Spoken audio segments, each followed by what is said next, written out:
ఈరోజు జరిగిన పరిస్థితి ఒకళ్ళే ఇంజూర్ అయ్యి ఉండొచ్చు, ఒకళ్ళే గాయపడ్డారు ఇక్కడ. కానీ ఇదే పరిస్థితిలో ముసలివారు కానీ పిల్లలు కానీ ఉండుంటే వారి పరిస్థితి ఏంటి?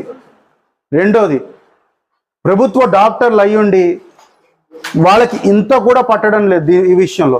ఇక్కడ ఇంజూర్ అయిన వాళ్ళకి ఇక్కడ ట్రీట్మెంట్ ఇచ్చే పరిస్థితే లేదు అని అంటే ఏ విధంగా ఉంది ఇక్కడ పరిస్థితి అనేది మనం అర్థం చేసుకోవచ్చు.